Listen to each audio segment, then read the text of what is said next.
everyone. Happy Deepavali and welcome to our 8th Baithak for Liberation. My name is Sravya and I am the Deputy Executive Director of Hindus for Human Rights. We're so grateful to have you join us today for what promises to be a powerful and thought-provoking conversation. Our Baithaks are spaces to reflect, learn, and imagine together, to reclaim Hindu and Indic traditions as living, liberatory pathways grounded in justice, compassion, and courage. Each month, we gather to listen to voices that challenge dominant narratives and help us envision spiritual practice as a force for collective liberation. This month, we are honored to welcome yoga educator and scholar Anjali Rao in conversation with Lakshmi Nair, a longtime teacher and community organizer. Anjali will be sharing insights from her newly released book, Yoga as Embodied Resistance, a feminist lens on caste, gender, and sacred resilience in yoga history, published by Atlantic Books just this month. Together, they will explore how yoga's histories have been shaped by caste, gender, colonization, and religious nationalism, and how, despite these forces, practitioners have continually reclaimed yoga as a space of resistance and renewal. This conversation invites us to reimagine yoga not as a tool of hierarchy or exclusion, but as a radical practice of discernment, dignity, and liberation. A bit more about our panelists. Anjali Rao is a yoga educator practitioner whose work deconstructs the dynamics of power in yoga with a multidisciplinary approach, integrating philosophy, art, and history. She offers insight into the stories that have been obscured by heteropatriarchy, orthodoxy, and colonization.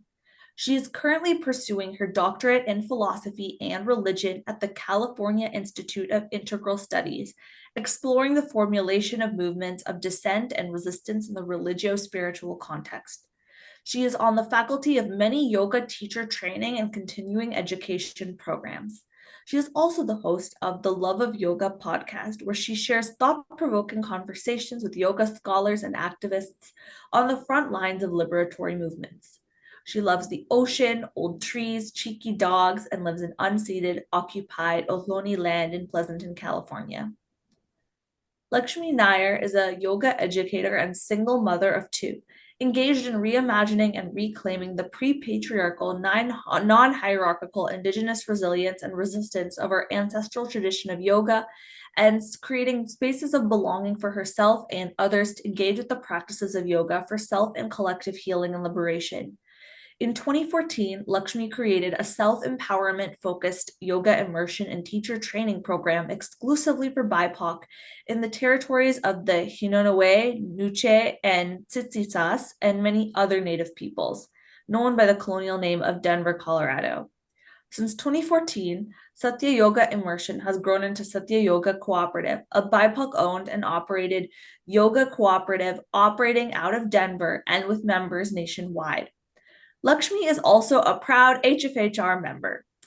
If you are interested in becoming an HfHR member, you can do so at hindusforhumanrights.org/join HfHR.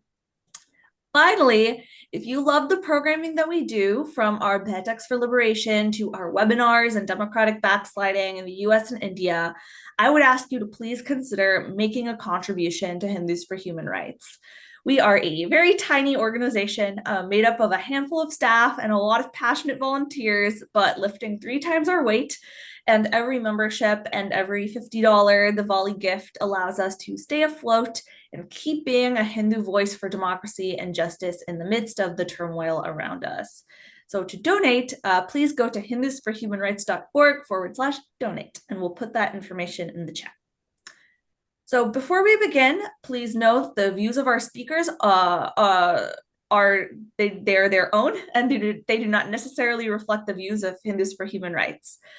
With that, it's my pleasure to hand it over to Lakshmi to begin the conversation with Anjali. Okay.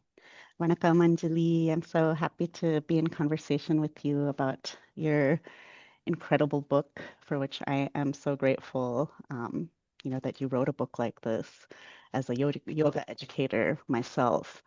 And I really look forward to including your book, in my syllabus for my students. So when we were prepping for this, you had asked me, like, to start with what struck me, right? Like, what struck me when I was reading this book. And, one of the first things that I really appreciated was how you offer your positionality as a Savarna Hindu who grew up with these Savarna Hindu traditions and texts, and how you took a lot of comfort from these teachings and practices in difficult times. Um, I really sensed while reading, your book, your introduction, a lot of love, reverence, and respect for the diverse ways that these teachings came to you through your teenage Bhagavad Gita classes with the dynamic, and I'm imagining cute teacher, um, through your grandmother's stories that were infused with Konkan folklore, through dance, which I learned from the book that you're a dancer, and just how dance allowed you to embody the stories of the deities. And then as you grew in your academic career, really grappling in an honest way with the difficult truth that so many peoples have been and are still excluded and brutally harmed by these traditions that at the same time we can hold dear and love, right? And get value from. So it's complex. Um, yeah, I wonder if, well, actually, I really related to this. I wanted to just share that, like, I really related to this because I also grew up as a Savarna Hindu. I grew up in Colorado as one of few brown kids in mostly white neighborhoods and schools. And I had a treasured collection of Amar Chitrakala comic books that my grandfather had gifted me, and that I would just read over and over again. I loved them so much. And partially because I think I felt reflected in those stories in a way that I didn't feel reflected in my American life at all. But I also gleaned a lot of philosophical learnings, from those stories, which have shaped my worldview.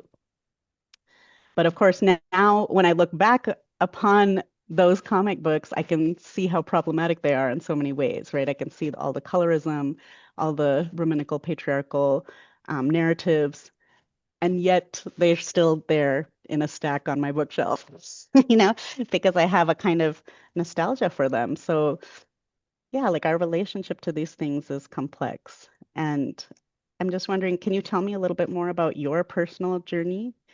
Um, of teasing apart and sitting with the discomfort of confronting these uglier aspects of our traditions, these traditions that have shaped you and have given you comfort and solace at times. Yeah. Well, thank you. Thank you, Lakshmi, and thank you, Hindus for Human Rights, for inviting me to talk about this book. I'm really excited to get more, in-depth conversation with Lakshmi on these really important topics of caste and of patriarchy, and of why a feminist lens on history is important and relevant, especially in the political climate, not only here in the United States, but all over the world, where there is like this amplification of very hyper masculine narratives in our leadership, in our institutions, and everywhere. So I feel like this book is really relevant to the times that we are living in.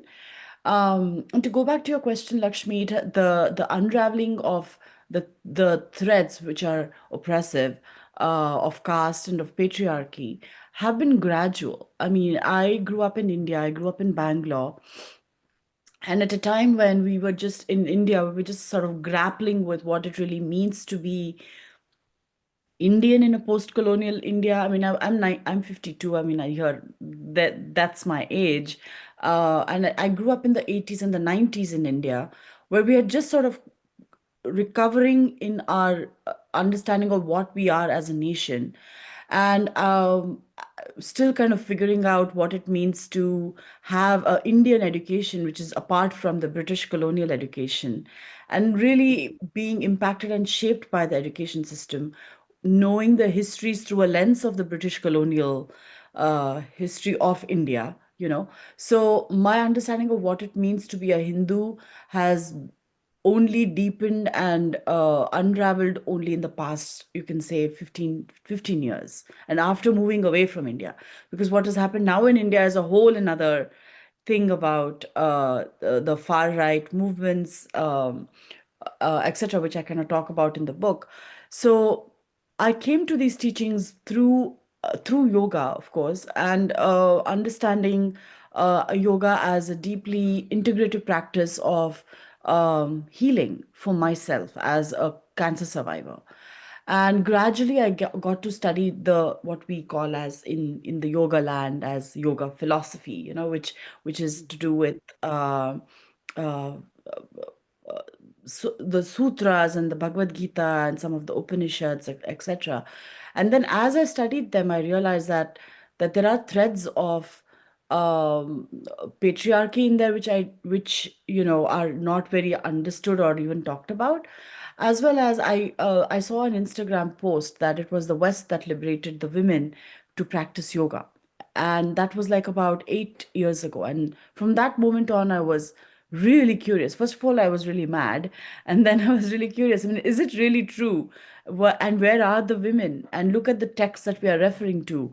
Not only I'm not talking about contemporary books. I'm talking about texts like Patanjali's Yoga Sutras and Hatha Yoga Pradipika and who are the authors of the Upanishads. So it really got me thinking and getting into this research of understanding or knowing more about or wanting to know more about women's histories in context to yoga. And then I got more curious about how is gender navigated in yoga. And when I say yoga, it actually is just a cultural history of the Indian subcontinent, because yoga was birthed there. So it's not, people always think yoga is like this thing. You know that. People always think yoga is this practice on the mat. But actually yoga is such a discursive practice that it touches on the cultural history of the Indic region. And so that got me thinking about, as a cis Savarna, I know that so many things were invisible to me. Caste was invisible to me because I was not being impacted by it directly. We know that oppression impact. We have to know the people impacted by oppression to know more about what that is, right? So I got to study more about, of course, Dr. Bhimrao Ambedkar, Jyotirao Phule, Gayalom Watt. And as I got to study that, of course, then I talked more to like people like Tenmuri Soundararajan, Prachi Patankar, who are all here in the United States. And I got to work with them a little bit on a few projects. And then I realized the more I got to be in some sort of uh, relationship, that what we consider as universal liberatory truths, as in we as in Savarnas, I as in a Savarna, is not universally liberatory. And what it depends on each person's positionality, what is considered liberation, what is not. And so that got me thinking more and more, and I realized that this work is missing. There is a niche for it, and even if it has been said in a certain way, it has been said by European and men, not much of a feminist lens that teases out the women's histories. And women's histories were, because history has typically been a man's world, it's been a cis man's world. So because they were the ones who had the resources to write and record, and whatever was recorded was understood as being important to them and that world, the patriarchal world. So I had to like really look at um, seeing how women's histories have been preserved, and it is a lot of that has been through oral traditions and through retellings of things. And itihasa, like I say, itihasa Purana has got all these elements of regional elements, essence of a particular epic. For example, Ramayana has been told a thousand, in not only thousand, hundreds of thousands of ways. And each time it is told, each time each region has its own flavor, has its own important characters. So I really wanted to bring this into the yoga world. I got into research, and then I realized I really love it. So I wanted to get like more of formal education around it, because I was going with my instinct and my intuition, and that's why I started my doctorate. PhD, and at the same time, I got this uh, contract, rather a proposal from the book for my book, and so I was like, I have to really see how I can make this work.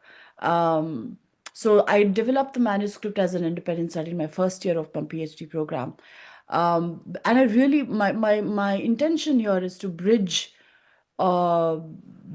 scholarship and practice, because that is not done much in the yoga spaces, at least. Mhm. There is wonderful research being done in academia, and then there are practitioners doing their own thing. But really, to Mhm. bridge that, is there's a gap, and also really open up a dialogue, as Tanmuri says in the foreword. Open up a dialogue between Dalit folks who have been harmed and caste oppressed folks who have been harmed or excluded in the yoga spaces, and in the narratives of yoga, in the histories of yoga. So we have to first of all acknowledge that that has happened and that continues to Mhm. happen. Mhm. Uh, so those were the different reasons and ways in which I kind of got into the work and the book. Mhm. Yeah. I mean, there's so much there, and I want to touch upon all of it. Um, so, one thing that is kind of coming up for me, and I have, my journey with yoga has been very much as a practitioner. Um, I thought I was going to become an academic. I was actually in the South Asian Studies program at Berkeley in the 90s when all the professors were white men, Yeah. there. And And mostly they still are. okay, probably. But actually my academic career was derailed because I ended up in a very abusive relationship, which became a marriage. It was I was very deeply entrenched in a very abusive marriage, and it was yoga. It was actually yoga that I credit for saving my life. When I was in that situation, and if I'm being totally honest, it was a class that was taught by a white, young woman named Marianne at Integral Yoga Ashram in San Francisco. Um, that I was actually attending because I didn't want to go home. I was trying to delay going home. But it was starting to bring me back into my body. I was in a very disassociated state, a very traumatized, disassociated state. The yoga practice, and it was asana. It was like the standard, like what's taught, right, in yoga classes. That was reconnecting me. It was stitching me back together. And um, yeah, that's what gave me the strength to leave that situation. And I felt like yoga initiated this spiritual awakening for me, but that was just the beginning of my healing process. Um, and what I found that as I continued down that path is that so much of what led me into, I had to examine what led me into that situation in the first place, right? Like, how did I get there? Yeah. That's part of yoga inquiry, right? Like, that's part of the self inquiry that's so much a part of yoga. And I came to understand that so much of it was the Brahminical patriarchal conditioning that I grew up with. So even though I am a Savarna Hindu also, like I do feel like I have been personally damaged, by our Brahminical patriarchal conditioning. I have been personally traumatized also by our Brahminical patriarchal conditioning, as well as, capitalist white supremacist conditioning. And I don't see those things as being separate. I see them as being on the same spectrum, of oppressions. So, from the beginning of what I consider my yoga journey, I have been grappling with this question of how is it that I was able to find liberation and healing from the very same source that caused my deepest wounding and trauma, Mm. right? Um, and I know in my own body that yoga, like in my body and my spirit, that yoga works, it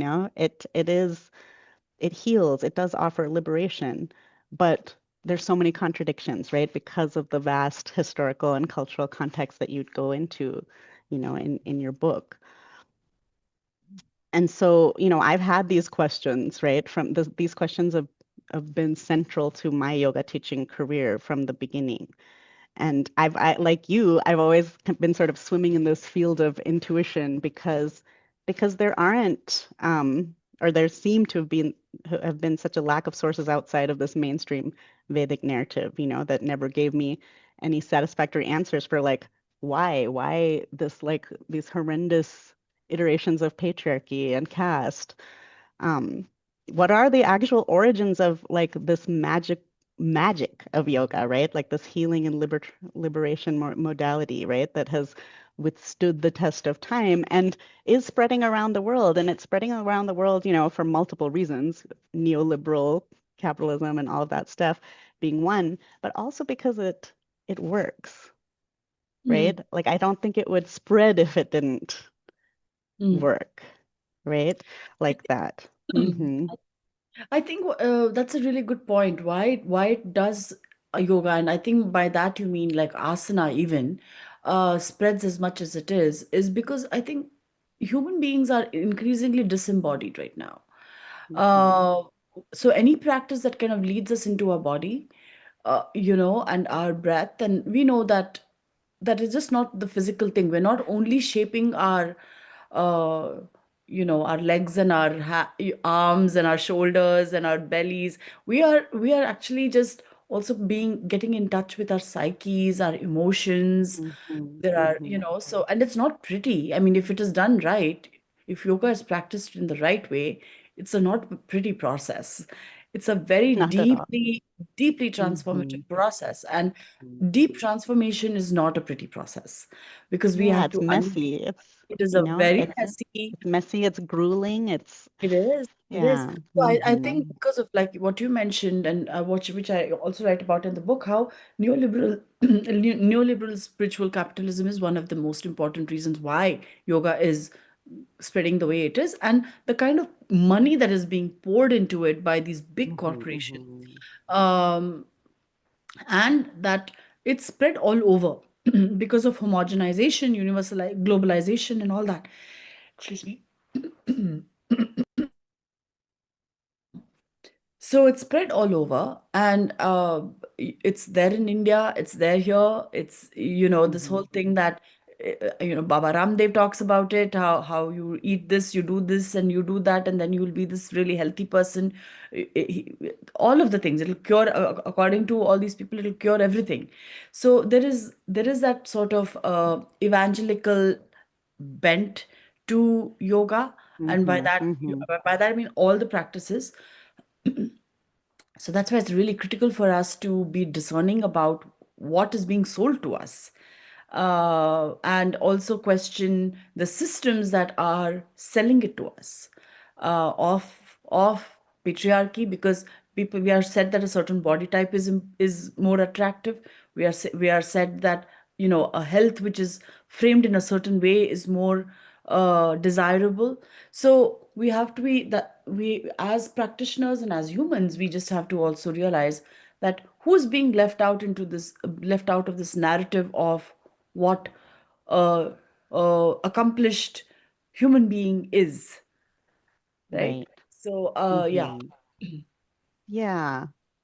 Well, I mean, I'm so grateful to you for writing this book and providing, that academic heft, right? Like the depth and the scope and the research for all these questions, right? Of that I have been wondering about, like how is it that, you know, this kind of liberatory practice or healing practice can coexist with what to my mind are anti-spiritual oppressions, right? Mm, And I really appreciated um, in Maurie's forward, right? That she also, like, the forward is very much like she guides us to sit and breathe through these difficult questions that arise, like whatever comes up for us, and really to ground in that, integration is mm, a human right, right? And it belongs to all of us.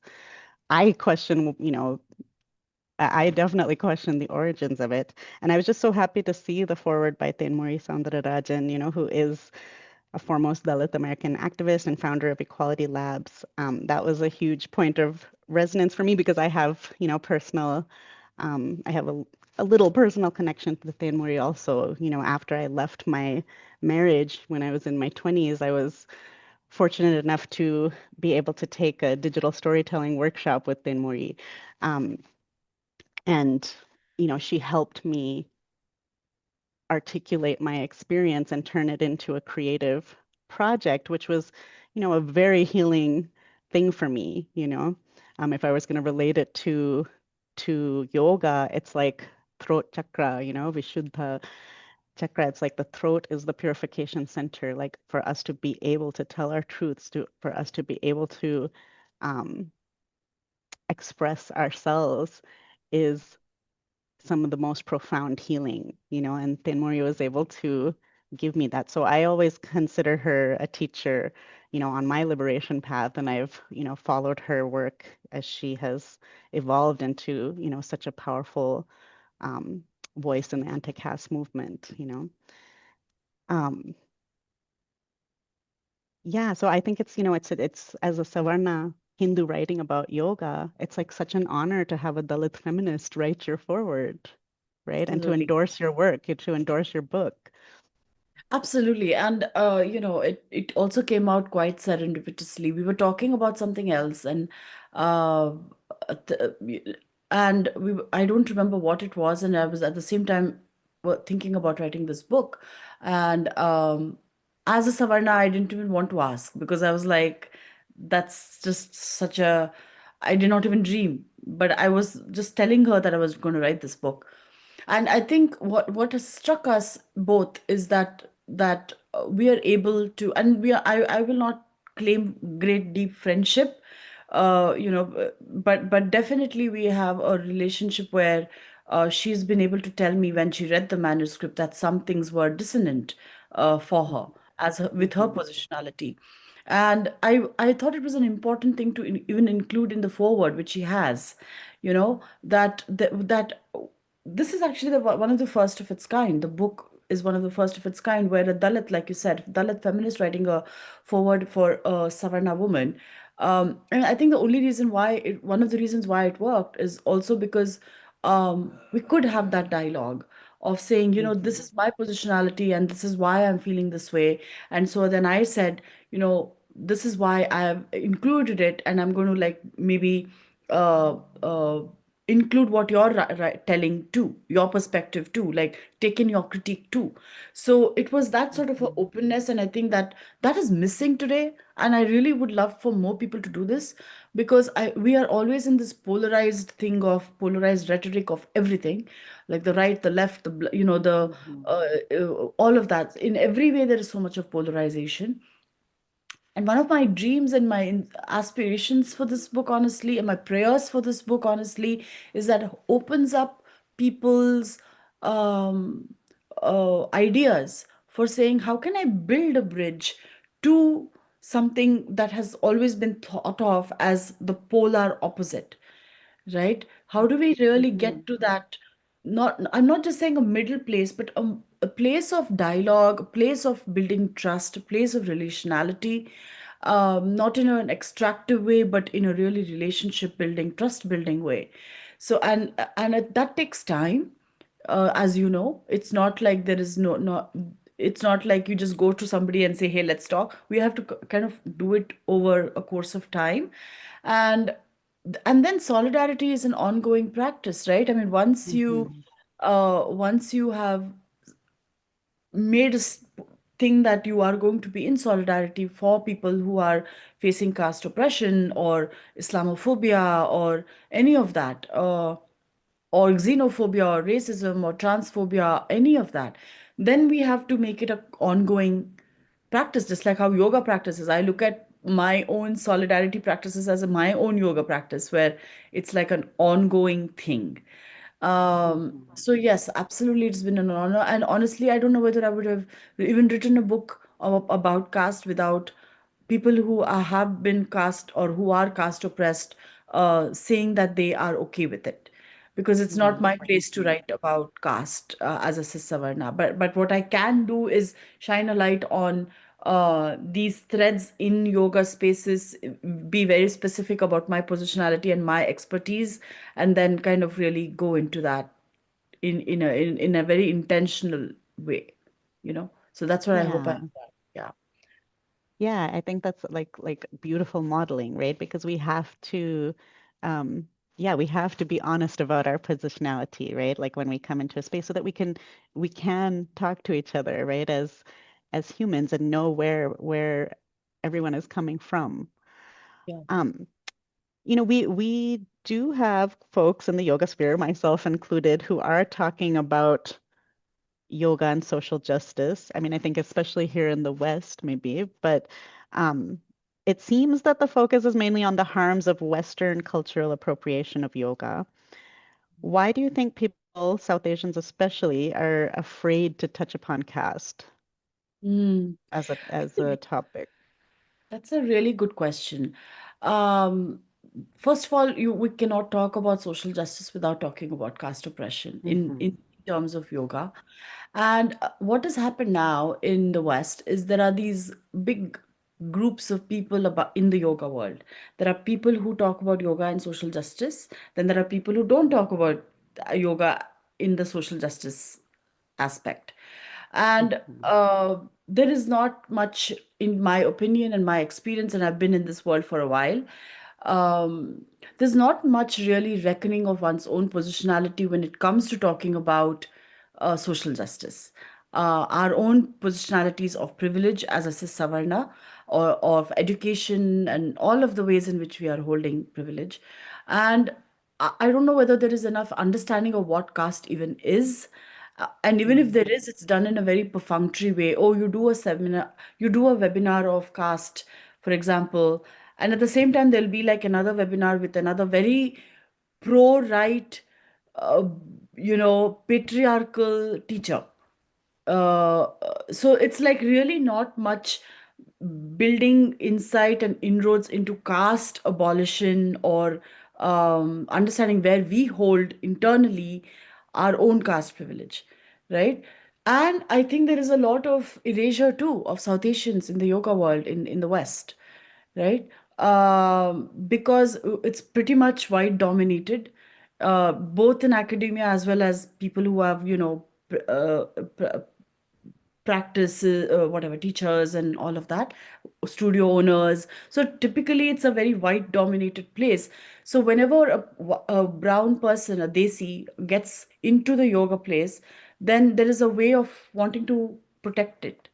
And Mm-hmm. talking about caste is complicated because we are, as Savarnas, I am an oppressor as well as I'm an oppressed person. And we Mm-hmm. hold both of that. Mm-hmm. As a Savarna, I come from a generation of caste privilege. As a racialized, colonized being, I've been oppressed. So one of all, we have to also expand our own capacities of understanding how we have both of these in our own identities. And I don't think there is enough of that. There is erasure, there is cultural appropriation, of course, in the West. I mean, there's all kinds of ridiculousness that happens in the West when we talk about yoga, right? I don't, I mean, I talk about it in the book, but I feel it is so like rudimentary that I didn't even like want to think about, the ways in which yoga is appropriated in a very this way.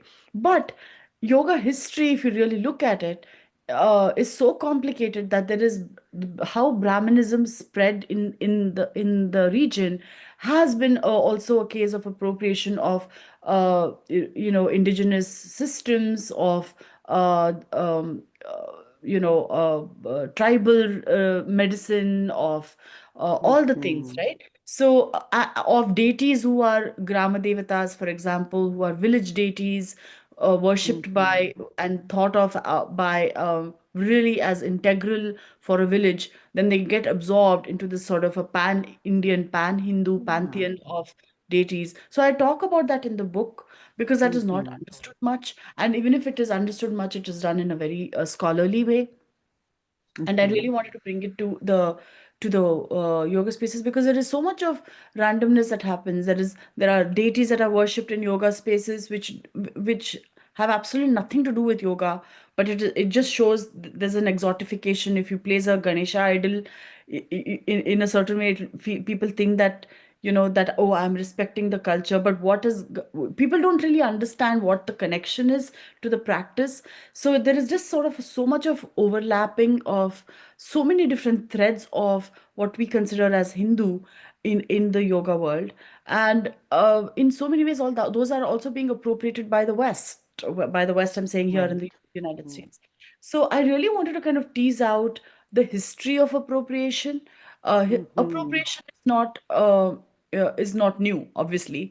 It Yeah. comes Yeah. from deep Mm-hmm. Brahminical religion. It comes from Orientalism. It comes from so many different things that, and which kind of then intermingle. For example, certain Sanskrit texts were considered to be really important by the colonial elites, and who wanted to kind of like understand what the culture is that they are wanting to colonize, or wanting to administer. And so those were considered to be important and elevated and translated into English or German, or all the other colonial languages, French. So there is a long history of the Mm-hmm. ways in which caste and colonialism has kind of gone hand in hand, and those are the themes that are again and again reinforced and uh,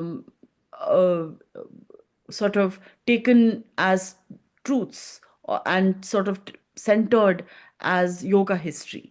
And we really need to kind of get into how uh, yoga history has been in many ways a European history of India that has been kind of regurgitated again and again and again. Mm, yeah. Um, yeah. So I to was go back just to your question, mm-hmm.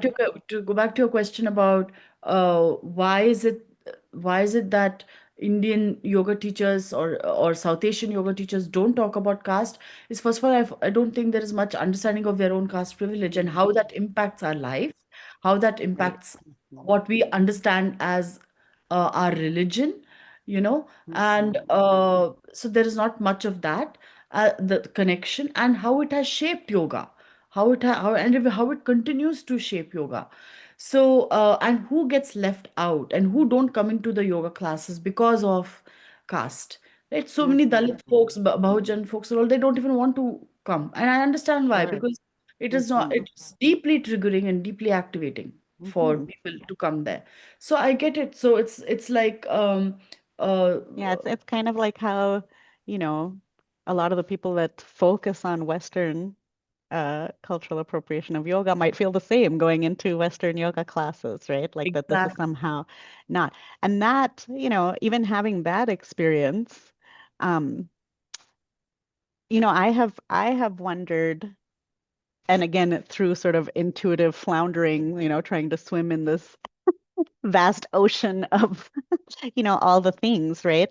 Um, like I've because I do find that there's such power in it, and I wonder, like, if that actually comes from, the folk, the Dalit, the Adivasi, traditions that are close to the land, right? Like all these learnings, like the things that resonate the most from the yoga teachings from me are the things that feel very indigenous, right? Feel very almost universal to like indigenous cultures all over the world, right? Like this understanding of like our connection to earth and the elements and all of these things, right?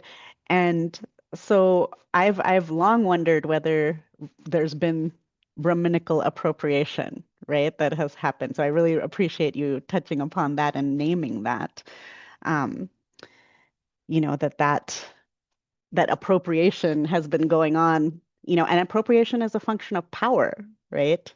It is a It's function of power, and hmm also it's complex, because it's, when we say all these big words, and I say these words also with the thing that it's dynamic.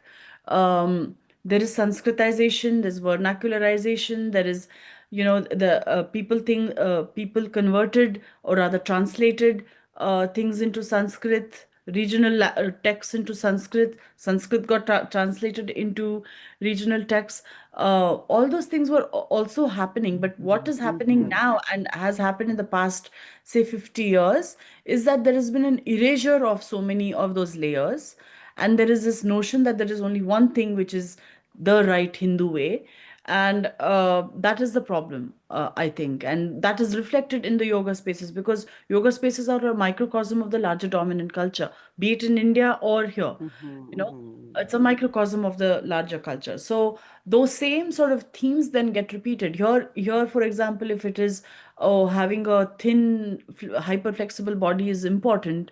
So that's why the asana of which puts weights and does all kinds of things gets more popular.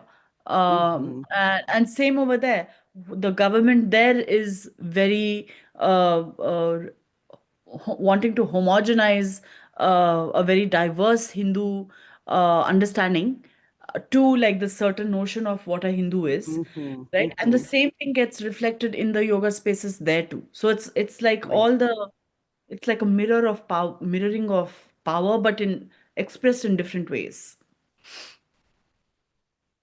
Yeah, and I think, the Hindutva narrative is that this ossified Hindu culture that they are defining as Hindu culture is the indigenous um, Right. Indic culture. But I really am like questioning whether, um, yeah, like I mean, it makes you think about what is indigeneity, right? And for Yes. me, it And feels like yeah, you wrote about that, like what I is have written that indigeneity? indigeneity is a very Mm-hmm. Mm-hmm. complex term, especially Mm-hmm. when it comes to colonization, our multiple migrations, Mm-hmm. and interminglings, and of course, then colonization, and so it's a very complicated term. It's Yeah. not a very simplified term. So Especially that's when it's over thousands of years of history, right? exactly. Like one thing that helped me sort of think about this um was, because I grew up here and this side of the world has been colonized maybe for 500 years. Like our side of the world, it's like much, much longer than that, multiple waves, right? Exactly. And but when I would look at like say, how colonization happened here in this side of the world, like it made sense to me to think of Hinduism as similar to like the Catholicization process that happened in Latin America, right? Hmm. Like it's like a culture of power or like even like a spiritual dominant, entity that is like absorbing and overlaying in it and syncretizing with what already exists all over this place, Yeah. So absorbing it in Hinduism. order to in order to further its control maybe, right? But mm-hmm, Hinduism as a ism also is a new thing, It's mm-hmm, not, right. and Mm-hmm, that's what I've said that too in the book, because people think that Hinduism is this very ancient, a religion, and religion itself is a very complicated term. Religion, it's a very European concept of what a religion is. It's a Protestant, understanding of what a religion is. So these are all very complicated things, which then get completely reduced and simply oversimplified and narrated again mm-hmm, and again as mm-hmm, truths. mm-hmm. And that's why it's important for us to kind of go back to who has written stories, who has preserved histories, Yeah. how the histories are told. That's why a feminist lens for me was an important one to kind of bring in, because feminist doesn't mean, you have to identify yourself as a feminist. Feminist Mm-hmm, actually just means to really unravel the politics of power. Who has the power? mm-hmm, mm-hmm, So have a critical insight into the dynamics of power into a something is called a feminist lens. It's not because I am a feminist or I am a certain thing. And of course, feminism is not an Western concept, though it's an English word. People have always sort of resisted patriarchy in different ways, and and that's why I wanted to kind of bring those stories to life about how we as in Indic traditions have pushed back against patriarchy in so many different ways, and that's a big part of my book because I really wanted to bring that lens in. Yoga philosophy, yoga history has been very predominantly Hmm. patriarchal. All the books, Yeah. everything, all the teachers, going back centuries. So that's the reason why I've kind of used storytelling as a way of preserving women's experiences. Yeah. And that's a perfect segue, and I think storytelling as the um, like really centering storytelling is really centering the local, the subjective, like the diversity, Mhm. like all of that. And I loved your analogy of curry, right? Being like, because I think that is really like what most of us probably relate to as our experience of yoga, our experience of Hinduism, is that, you know, it is a mix of so many things and it has many local flavors, many individual flavors, right? Like even within a family, people can be practicing or believing different things, in this. But to bring it back to, the feminist narratives, I really loved how you focus on like four women, right? Like from different time periods in history and and from different backgrounds. Um, Mhm. I loved the description of Radha, as the sort of mature and empowered woman who is embodied in her sexuality and desire. I feel like the way that you described Radha in the book is like it articulated it in a way that maybe I hadn't fully thought of her before, but I really love that because that feels so radical even today. Like I know I'm still trying to reclaim that part of myself as a postmenopausal woman and, as being on this journey of recovering from, abusive relationships and things like that, right? Like, um, yeah, that feels radical. So I Radha was loved, my favorite. Radha was my uh-huh. favorite story to write. I mean, I liked all of them. Obviously, Hmm. I lived with them in my head for a while, in my heart for a while. But Radha was always my favorite person to research into and write about. It came very naturally to me, maybe because my own relationship with Radha went back as a dancer. And Hmm. so I've kind of always kind of identified and always wondered about who was she, and how was that created, that portrayal created, how was that portrayal changed, and she was a tribal heroine in tribal Hmm. folklore, and then how that kind of got absorbed into this very Brahminical, uh, patriarchal sort of way in which she becomes then just a consort of Krishna, and and the where she comes alive is in the bhakti traditions, in some of the texts which I kind of mentioned, Gita Govinda, for example.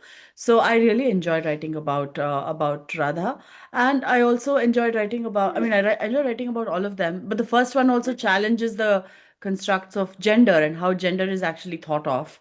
And it's about philosophy. It's about a debate. It's an intellectual sort of a debate, and women were never really thought of in this intellectual prowess. You know, Be- Hmm. so I really wanted to crystallize different aspects of women's histories or women's stories. So the first one is a very philosophical debate, and the second one is Hmm. more like bhakti, sensuality, erotic, sexuality, all of spirituality, all of that sort of in a continuum. And then, of course, Akka Mahadevi, because she's from Hmm. Karnataka and I'm from Karnataka. So, Akka Mahadevi's life story has always been an inspiration. I know the vachanas in Kannada. So Hmm. it's like I really wanted to kind of have something to do with my own ancestral lineages in there.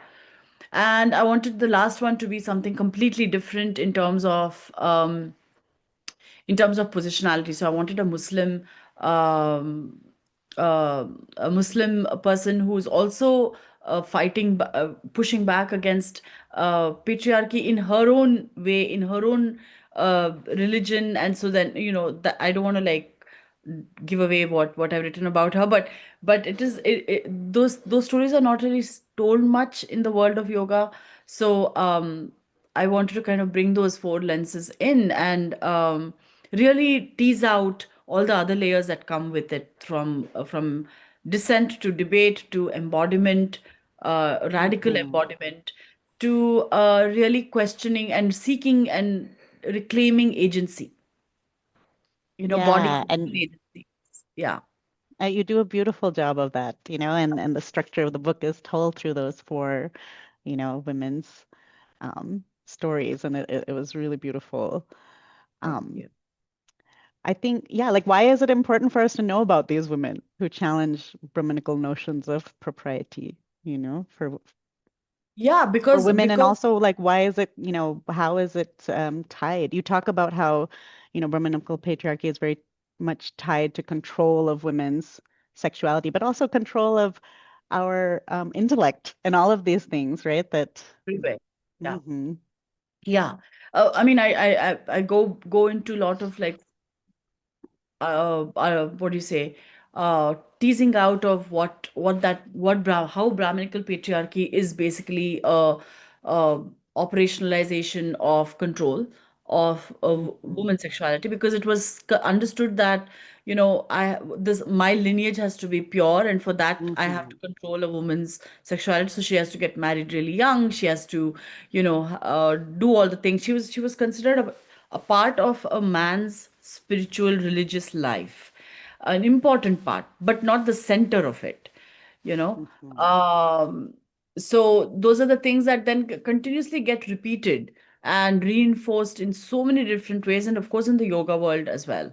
So even in our texts, for example, our yoga texts, Hatha Yoga, from Hatha Yoga Pratipika to like every text, even in the Buddhist traditions, a woman's spirituality is always considered to be secondary, right? Hmm. Very few traditions, maybe some early tantras have like some where women practitioners and women's lives are considered as important and integral, and there were women teachers and women mystics and all of that. But and then of course then the bhakti traditions took it and like toppled it over, because they were like, Hmm. there were these full-bodied Hmm. embrace of like one's intellect, because to compose these poetry is not, I mean, it requires skill, it requires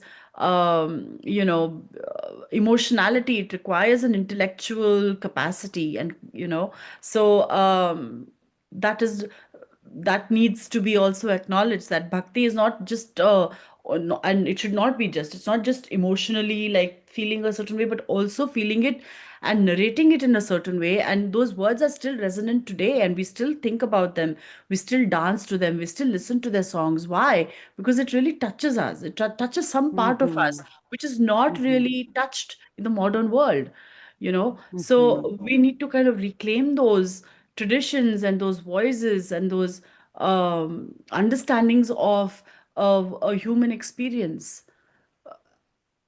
Yeah. And the fullness. It's like, yes, there's the Yeah, control of women's, body, mind, and, spirit, right? absolutely. And that, of course, that's tied to caste, like keeping caste lineages pure and whatnot, right? So, um, Yeah, that but purity, another thing, Lakshmi, I'll just say one more thing. This whole mm-hmm, purity pollution thing is an important one for us to always think about when we're talking mm-hmm, about what is considered to be pure yoga, pure Hindu, right. pure something, Mm-hmm, because that comes from a very deeply Brahminized understanding yes. of everything, right? To Mm-hmm, preserve yes. something according to what is considered to be untouched and pristine. But if you study history, nothing is untouched. Everything Right. is touched by the other, you know. So our lives are completely touched by so many different aspects which are not from our own identity. So we have to kind of look at where we are using those words, why we are using those words, and really sort of problematize those concepts. Yeah. that reminds me again of the curry, right? Like I had heard Exactly. recently, probably through some reel or something like that, that chilies are not indigenous to Indigenous. South Yeah. Asia. And I'm like, that blew my mind, first of all, Yeah. Yeah. to Because hear how do that. we even eat? Yeah. How do we even Yeah, think of like them? how, what? And so then it just Exactly. it makes me think like, yeah, nothing is untouched. We are so blended, right? Like as Yeah. humans, even, right? Yeah. And everything is always mixing, and to give voice, especially to, to center the women, right? And their intellect, their bodies, their philosophy, all of that, their spirit, um, really allows all of that fullness and humanness Yeah. to come through, Abs- which does give us, what I think many of us are attached to is this sense of universalism, right? Yeah. In yoga. Um,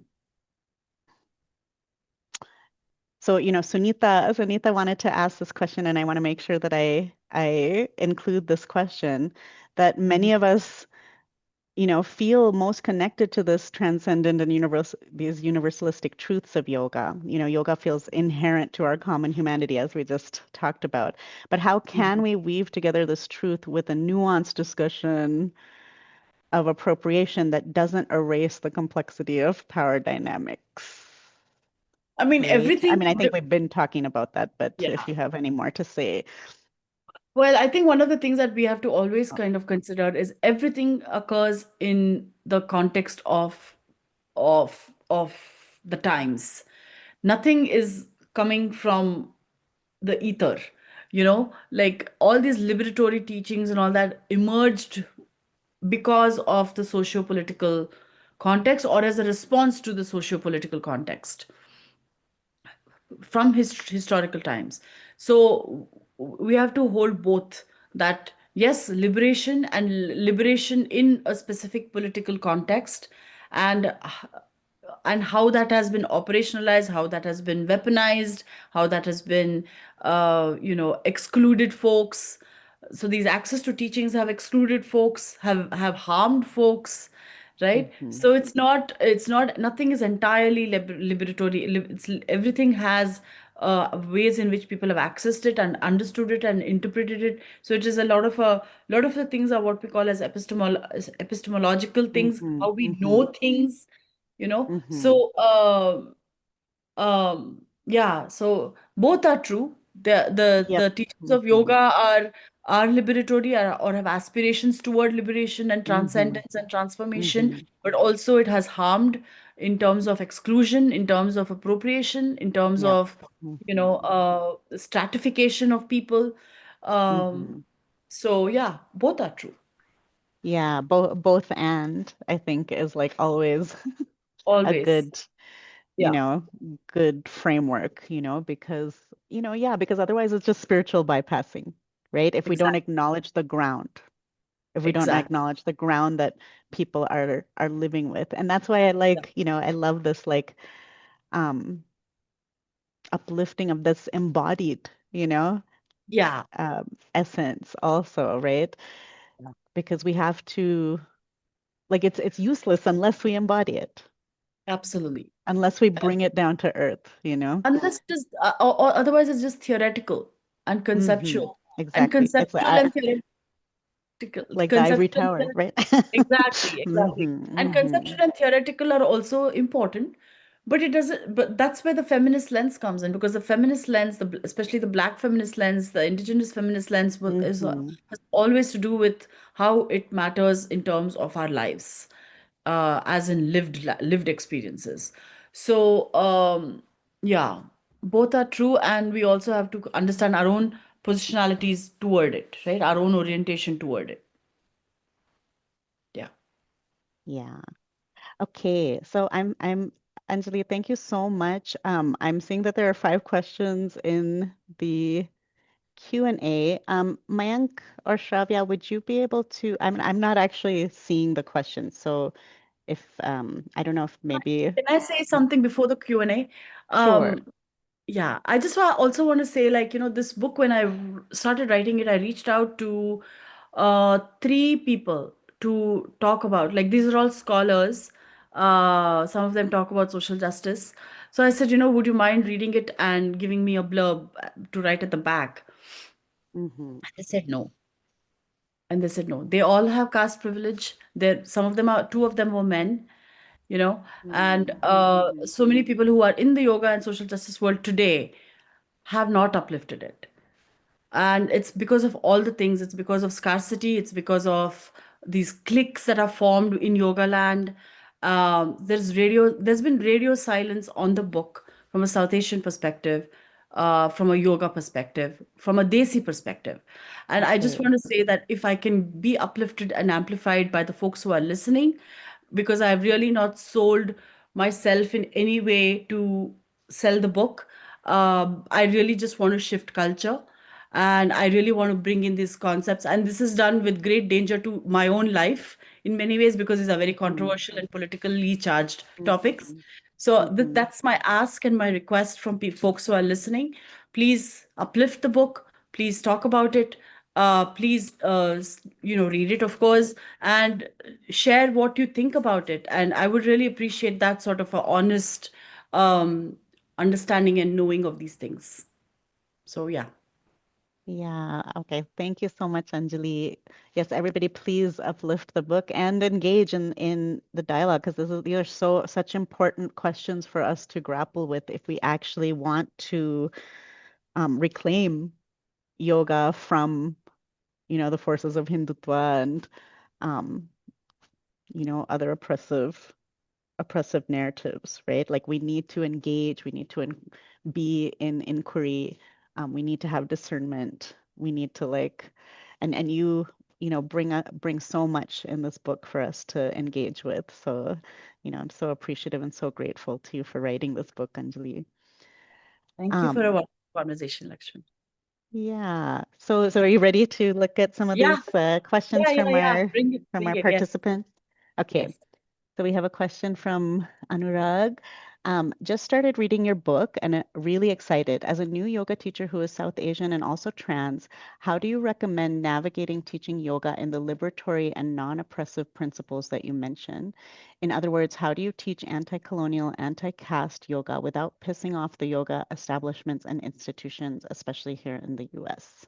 Mm, that's a great question, Anurag. And I do talk about that in the book itself, like how to do this, because I really wanted to bring in a practical sort of a way to uh, talk about these very complex theories and concepts of appropriation and Brahminization and patriarchy and all of that. So I have sort of shared it in the book as book about how we can. But one of the things that I want to mention is you probably will piss off people, and that's okay to piss off people. uh, but being safe is important, and really understanding who your people are, being in community with people is important rather than not. I mean, that's the only way we kind of, like, what we are doing right now is really gathering each other into this liberatory practice, right? So I would say that. And also, by studying more and from diverse sources, uh, looking at your bookshelf and saying who you're reading and whose thoughts you are taking in. In yoga we have this thing of like ahara, like what is it, what that you're taking in, and what are we taking in, whose words are we taking in, whose thoughts are we taking in, whose conceptualizations of the body and liberation and transcendence and all of that, whose are we taking in? That is an important point of inquiry. Okay, thank you. Okay, here's another question from Vandana. Thank you for this amazing conversation and for your book, Anjali, which I've just ordered. On the thread of appropriation, I'm wondering whether you dig into the idea of Lord Shiva as Adi Yogi. And based on my non-expert readings, the appropriation of Shiva by the mainstream, whereas some of his aspects, including Ardhanarishwara form and his immersion in deep nature, seem to indicate an indigenous and nature-based origin. The Vachanas in Kannada might then be seen as a kind of taking back of Shiva. Mm.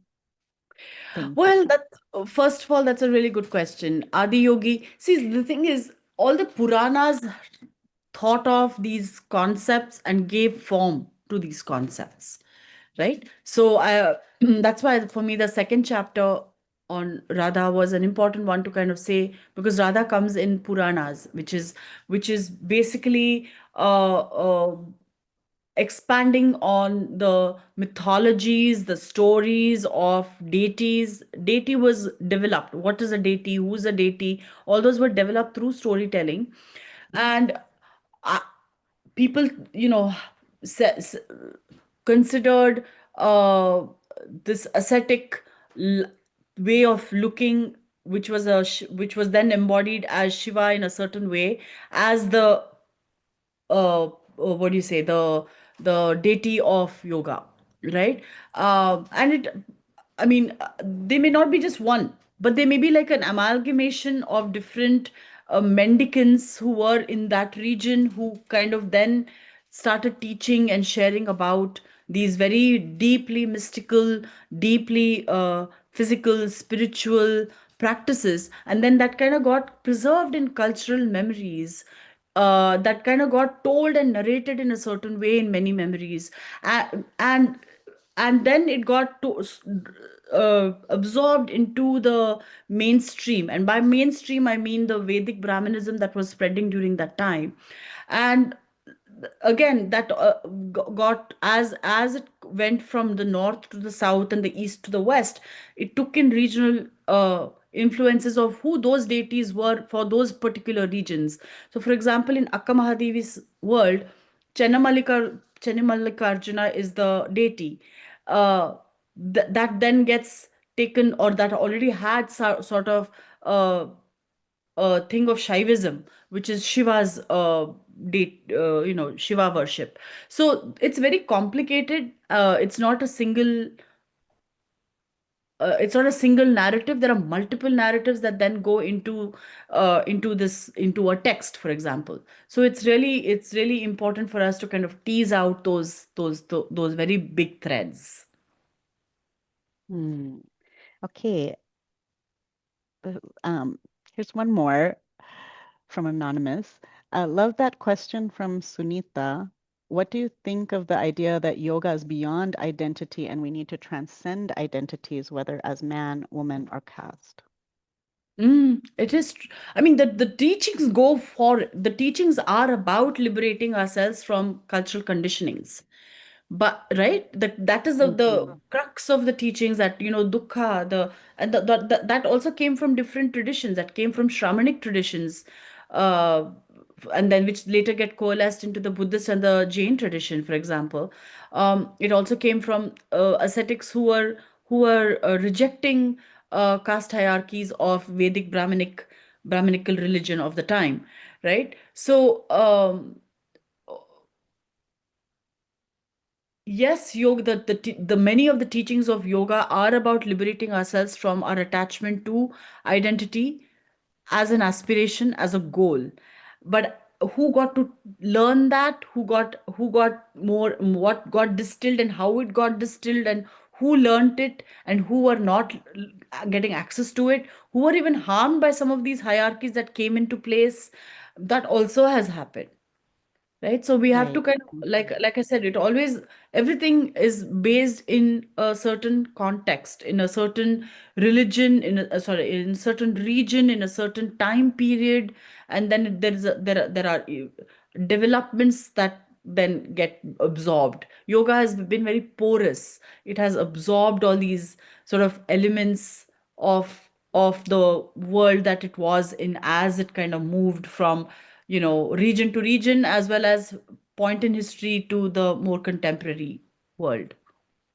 hmm And yeah, and if I may add to that, I think this also, goes back to that both and, right? Exactly. That, it's like the Shiva Shakti. It's like there's the spiritual ideal, and then there's also the ground reality that we walk upon. And I think really it's, our goal is about how do we bring these two together I in, think to be you discerning, and know. the Hmm first question is also about Ardhanarishwara and gender. That really was my one of my big points of inquiry. Like, how is gender navigated in philosophy? Not just like woman hmm man perspective, but what are the non-binary uh, narratives, gender expansive narratives, really busting this thing of gender essentialism.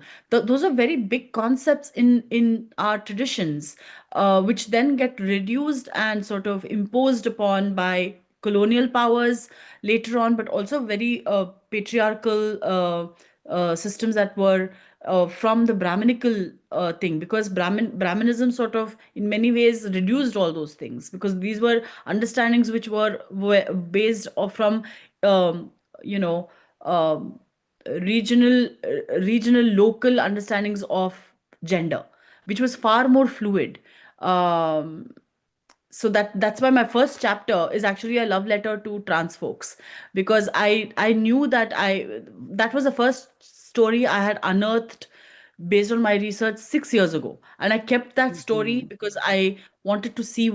I was just like, I have to place this in a way which feels um, important for us to like really challenge gender essentialism and say that, hey, Yeah. gender essentialism was challenged 2000 years ago, right? So it's not a new thing, and we can use these things. I mean, what if I had to go through a paywall to get to that article, right? Because these are all very scholarly academic research papers, and I really wanted to bring it to everybody else, saying, hey, this is our these are our ancestral teachings, right? And we can take pride in that, rather than this notion of what is being sold to us today as our Indic traditions. We had very radical thought of that were there, that there were threads of that were already there, you know. Yeah, and it's so important for us to know that it was always there too, right? Exactly. Like I appreciate this so much because I'm a, mother of a trans child and things like that too. So I just yeah, like it's so important to have access Yes. to these Can you themes, imagine and our to know young that young this is yeah. hmm Because can you imagine, Lakshmi, to have a Amar Chitra Katha that talked about what I talked about in my first story? But we were right. not told hmm that, right? hmm That was not there in our Amar Chitra Katha. What was there in an Amar Chitra Katha? It was hmm these, hmm celestial nymphs who looked a certain way, who Sure. had these hmm hourglass figures, who were lighter skinned, and so it's hmm the same sort of narrative gets. I mean, I love Amar Chitra Katha too. In fact, I have like a whole bunch of them here. But that's why my next project, I really want to do something to do with like a picture book of for talking about some of these issues for children or like young adults, because imagine people getting access to it in our youth. Like, I wish some of these things had come to me when I was younger. Our understandings of for example, for women and gender expansive folks, what if people had destigmatized it and normalized our sexualities from a very young age? Like, how would it have changed our life, right? hmm Yeah, absolutely.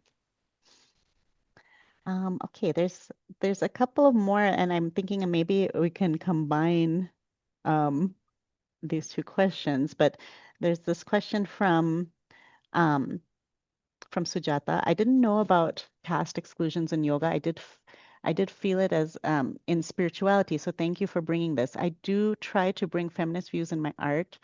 I think now I need to do that for caste as well, since caste is invisible to me coming from a higher caste background. How should I educate myself about it? And I'm going to pull back another question from an anonymous, oh no, no, sorry, from Anya Lumba. Thank you so much for this. In closing, can you give us a concrete example of caste patriarchy in a yoga text? So I think maybe, these two questions could be combined here to talk about a little bit. In so the Bhagavad Gita, right? The Bhagavad Gita, and I talk about this in the book as well.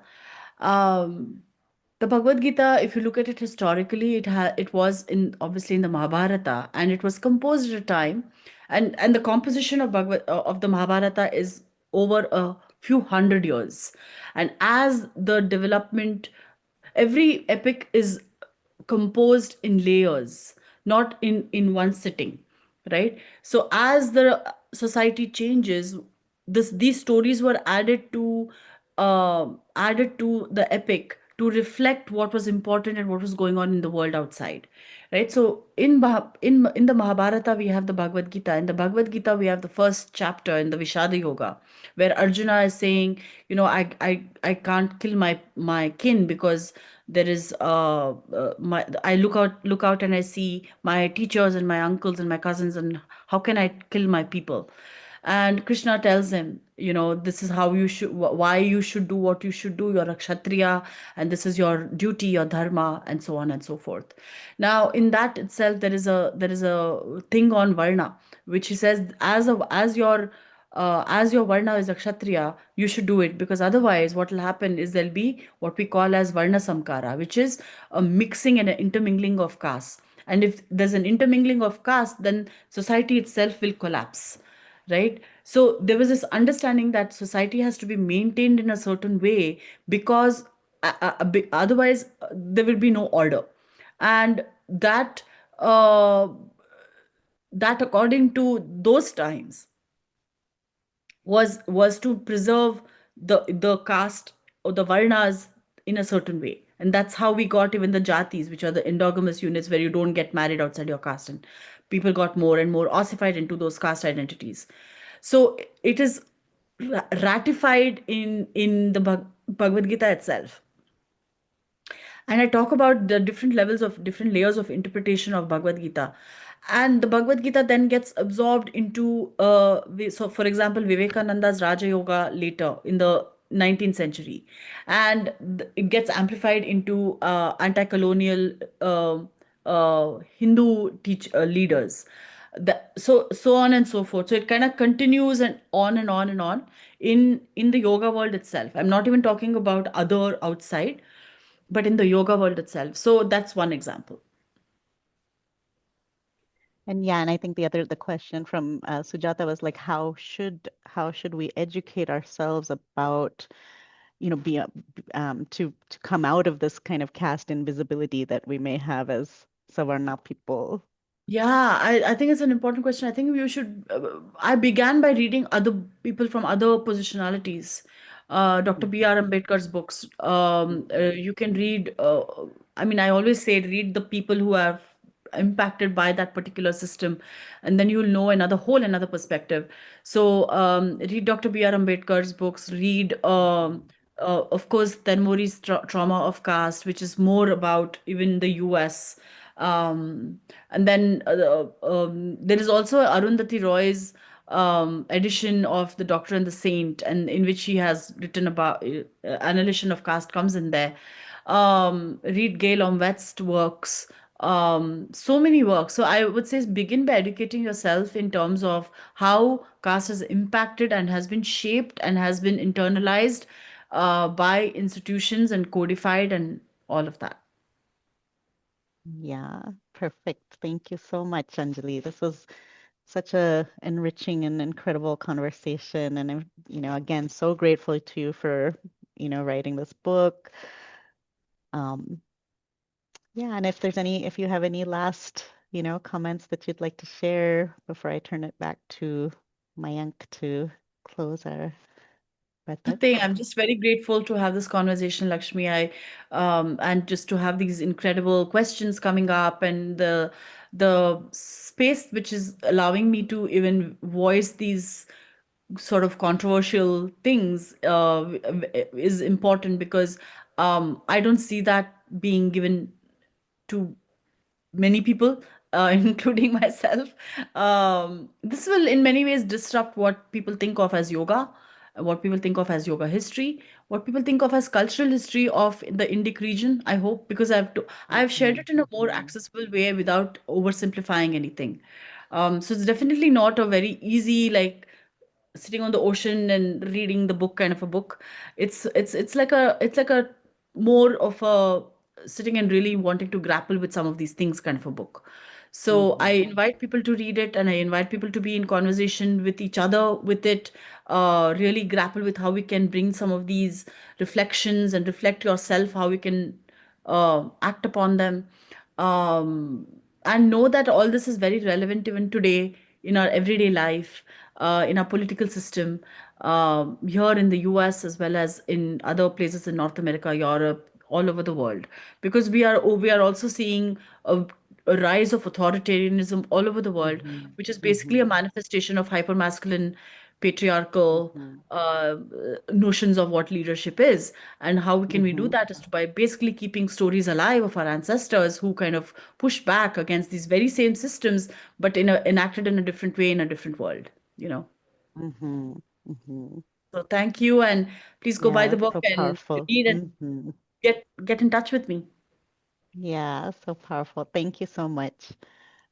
Okay, and Thank you.